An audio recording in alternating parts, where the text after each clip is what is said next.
Hello, my dear viewers. Welcome to all in my YouTube channel, School and Scholar. Today, I am going to explain of this lesson in my one words. So, let's start the video.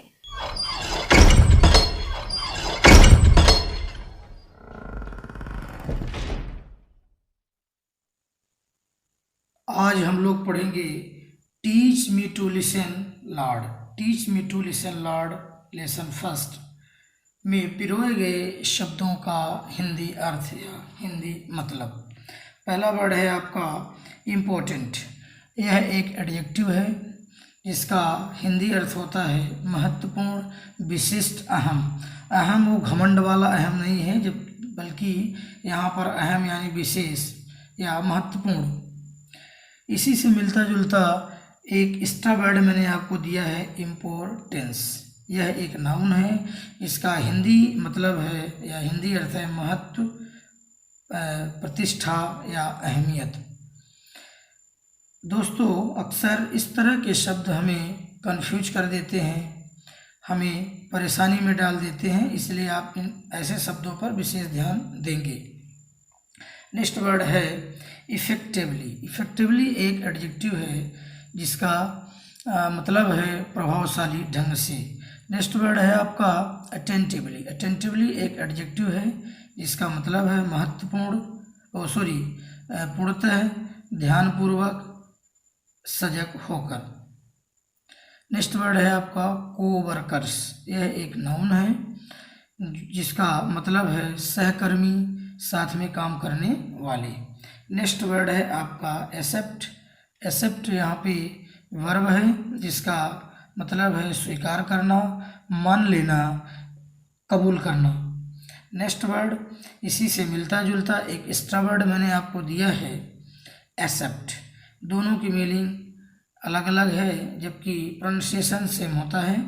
ये verb भी है और pronoun के रूप में भी use किया जाता है, इसका मतलब है को छोड़कर या के अलावा। नेक्स्ट वर्ड है अवेयर। यह एक एडजेक्टिव है इसका मतलब होता है आगाह, सचेत, अवगत। नेक्स्ट वर्ड आपका है विस्पर। ये वर्ब है जिसका हिंदी होता है फुसफुसाना या कानाफूसी करना। Next word plea. प्ली एक नाउन है जिसका मतलब है निवेदन, प्रार्थना या अनुनय, विनय। नेक्स्ट वर्ड है क्राई। यह वर्ब भी है और नाउन में भी दोनों रूपों में यूज किया जाता है। इसका मतलब है व्यथा, वेदना या चिल्लाहट। नेक्स्ट वर्ड है आपका एंग्विस्ट।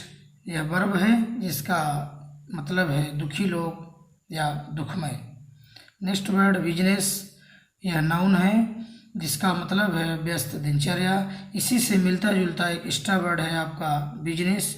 दोनों की मीनिंग में एक लेटर का डिफरेंस है, तो प्लीज़ ऐसे वर्ड पे आप ध्यान दें। और दूसरे बिजनेस का मतलब है व्यापार, उद्योग या कारोबार। नेक्स्ट वर्ड है आपका बोर्डम। ये नाउन है जिसका मतलब होता है उबाऊपन या ऊब। नेक्स्ट वर्ड का आपका है सर्टेनिटी। सर्टेनिटी एक नाउन है जिसका मतलब है निसंदेह, निश्चय। और इसी से मिलता जुलता कंफ्यूज कर देने वाला वर्ड है आपका सर्टेनली। सर्टेनली एडवर्ब है जिसका मतलब होता है निश्चित और समझते हैं। Teach me to listen Lord. ईश्वर मुझे सुनना सिखाइए। इस टाइटल का शाब्दिक अर्थ है ईश्वर मुझे सुनना सिखाइए, जबकि इसकी एक्चुअल मीनिंग है कि ईश्वर मुझे ऐसी बुद्धि दो, मेरे अंदर ऐसी दया भावना पैदा कर दो कि मैं दूसरों के काम आ सकूं, दूसरों की मदद कर सकूं, यानी कि मैं एक काइंड पर्सन या हेल्पफुल पर्सन बनूं।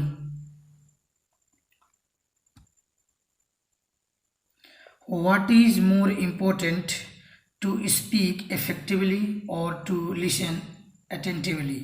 पहला क्वेश्चन है कि अधिक महत्वपूर्ण क्या है, प्रभावपूर्ण ढंग से बोलना अथवा ध्यानपूर्वक ढंग से सुनना। Whom should we listen to? How? हमें किनको सुनना चाहिए और कैसे। Teach me to listen, Lord, to those nearest me, my family, my friends, my co-workers. Help me to be aware that no matter what words I hear, the message is accept the person I am, listen to me. हे ईश्वर, मुझे सुनना सिखाइए। To those nearest मी, उनको जो मेरे सबसे करीब हैं, मेरे परिवार वाले, मेरे मित्रों, मेरे सहकर्मी यानी साथ में काम करने वालों को जागरूक करने में मेरी मदद कीजिए। No matter what words I hear, कोई बात नहीं जो कुछ भी मैंने सुना उससे केवल ये संदेश मिले, except the person I am, listen to me, कि मैं जैसा भी हूँ लोग मुझे स्वीकार करें, मुझे सुने। Teach me to listen Lord to those far from me, the whisper of the hopeless, the plea of the forgotten, the cry of the anguished. हे ईश्वर, मुझे सुनना सिखाइए उनको जो मुझसे दूर हैं, उन लोगों यानी हेल्पलेस लोगों की यानी असहाय लोगों की वेदनाओं को, उनकी फुसफुसाहट को, जो लोग भूले हुए हैं उनकी प्रार्थना, उनकी वेदना को, दलित या प्रदलित लोग यानी दुखी लोगों की व्यथा वेदना को ईश्वर मुझे सुनना सिखाइए। यानी गरीब, असहाय, बेबस लोगों की मदद करने के लिए मुझे सामर्थ्य दें, शक्ति दें। Teach me to listen Lord to my self, हे ईश्वर, मुझे खुद की आवाज़ को सुनने में सहायता कीजिए, मेरी मदद कीजिए कि मैं अपने आप को सुन सकूं, अपने पर विश्वास कर सकूं। Help me to be less afraid to trust the voice inside in the deepest part of me, हे ईश्वर, मुझे अधिक भयभीत न होने में मेरी सहायता कीजिए। To trust the voice inside, मेरे अंदर की आवाज़, in the deepest part of me, जो मेरे अंतर आत्मा की आवाज़ है, उस पर विश्वास करने में मेरी सहायता कीजिए, मेरी मदद कीजिए। Teach me to listen lord for your voice in business and in boredom, in certainty and in doubt, in noise and in silence. Teach me to listen, Lord.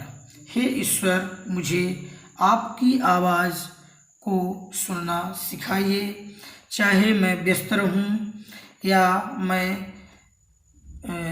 Bore हो जाऊं यानी कि ऊब जाऊं, इन सटल यानी कि निश्चितता तथा संदेह की दशा में भी, शोर में भी और शांति में भी। हे ईश्वर, मुझे ऐसी शक्ति प्रदान कीजिए कि मैं हर परिस्थिति में आपका स्मरण कर सकूं, आपको याद कर सकूं या आपको सुन सकूं। तो दोस्तों, इस तरह से इस कविता का हिंदी अर्थ है।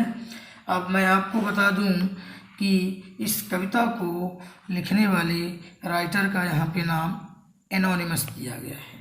एनोनिमस यानी कि अज्ञात। तो दोस्तों, ऐसा राइटर जो गुमनाम हो या दूसरे नाम से अपनी कृति या रचना को प्रकाशित कराता हो, या फिर ऐसी रचना जिसके राइटर का नाम व पता मालूम ना हो उसे एनोनिमस कहते हैं, जो अंग्रेजी साहित्य की एक लिटरेरी टर्म्स है। और इस एनोनिमस को बड़ी बड़ी परीक्षाओं में यानी कि कॉम्पिटिटिव एग्जाम में पूछा जाता है।